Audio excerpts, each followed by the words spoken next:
ಪ್ರಶ್ನೆಗೆ ಉತ್ತರ ಹೇಳ್ತೀನಿ ನಾನು. ಗುರು ಅವರು ನಿನ್ನೆ ಕನೇರಿ ಹಬ್ಬಗಳ ಬಗ್ಗೆ ರಾಜಕೀಯಕ್ಕೆ ಬರ್ರಿ ಕ್ಯಾವಿ ತೆಗೀರಿ ತಂದು ಅಹಿಂದ ನಾಯಕರು ಪ್ರೆಸ್ ಮೀಟ್ ಮಾಡಿದ್ದು ನೋಡಿದೆ ನಾನು. ನನಗೆ ಭಾಳ ದುಃಖ ಆಗ್ತದೆ. ಬರೀ ಒಂದು ಜನಾಂಗಕ್ಕೆ ಬೈದಿರೋದ್ರಿಂದ ಅವರು ಪ್ರೆಸ್ ಮೀಟ್ ಮಾಡಿ ಇದು ಮಾಡಿದ್ರು. ಆದರೆ ರೈತರಿಗೆ ಎಷ್ಟೊಂದು ರೈತರ ಪಾಣಿಯಲ್ಲಿ ವಕಫ್ ಹೆಸರಿನಲ್ಲಿ ಆಸ್ತಿ ಸೇರ್ಪಡೆ ಮಾಡಿದರು.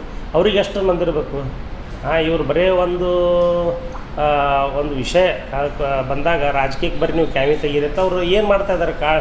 ಕಾಡಸಿದ್ದೇಶ್ವರ ಮಠದಲ್ಲಿ ನೀವು ಹೋಗಿ ನೋಡಿರಿ. ಕನೇರಿ ಹಬ್ಬಗಳ ಬಗ್ಗೆ ಹಗುರವಾಗಿ ಮಾತಾಡೋದಕ್ಕೆ ನಾ ಖಂಡನೆ ಮಾಡ್ತೀನಿ.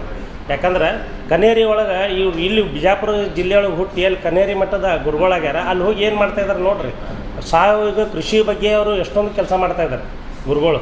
ಇವತ್ತಿಗೆ ಸಾವಿರಾರು ಗೋಗಳನ್ನು ಸಾಕ್ಯಾರ. ದೊಡ್ಡ ಗೋಶಾಲೆ ಇದೆ ಅವ್ರದ್ದು. ಸಾವಿರಾರು ಮಕ್ಕಳಿಗೆ ಉಚಿತವಾಗಿ ಅವ್ರು ಗುರುಕುಲ ಮಾಡ್ಯಾರ. ಗುರುಕುಲ ಮಾಡ್ಯವರು ವಿದ್ಯಾಭ್ಯಾಸ ಕಲಿಸ್ತಾರೆ ಅವ್ರಿಗೆ, ಸಾವಿರಾರು ಮಕ್ಕಳು. ಇವತ್ತು ಅವ್ರ ಬಗ್ಗೆ ನೀವು ಇಷ್ಟು ಹಗುರವಾಗಿ ಮಾತಾಡೋದು ಇದು ಖಂಡನೀಯ. ಯಾಕಂದ್ರೆ ನೀವು ಬರೀ ಒಂದು ಜನಾಂಗಕ್ಕೆ ಹಿಂಗೆ ಮಾತಾಡ್ಯಾರ ಗುರುಗಳು ಅಂತಂದು ನೀವು ಅದ್ರ ಬಗ್ಗೆ ನೀವು ವಿಚಾರ ಮಾಡ್ತೀರಿ. ಈಗ ರೈತರಿಗೆ ಅದ್ರಾಗ ಹಿಂದೂನು ಬಂದರು, ಮುಸಲ್ಮಾನರು ಬಂದರು, ಎಲ್ಲ ಧರ್ಮದ ರೈತರು ಅದಾರೆ. ಆ ರೈತರಿಗೆ ಇವತ್ತಿಗೆ ಅವ್ರ ಪಾಣಿ ಒಳಗೆ ನಿಮ್ಮ ರಾಜಕೀಯದಕ್ಕೆ ಇದು ಎದಕ್ಕೆ ಮಾಡ್ಯಾರ, ಏನು ಮಾಡ್ಯಾರ ಎಲ್ಲರಿಗೂ ಗೊತ್ತದ. ತಮಗಂತರೂ ಪತ್ರಕರ್ತರಿಗೆ ಮೊದಲು ಗೊತ್ತಿರ್ತದೆ.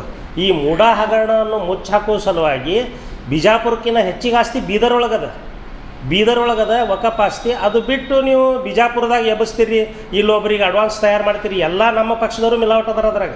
ಎಲ್ಲರೂ ನೀವು ಆಡೋನ್ ಬಾ ಕೆಡ್ಸೋನ್ ಬಾ, ಹಾಕೋರು ಸೇರ್ಸೋರು ಅವರೇ, ತೆಗಿಯೋರು ಅವರೇ.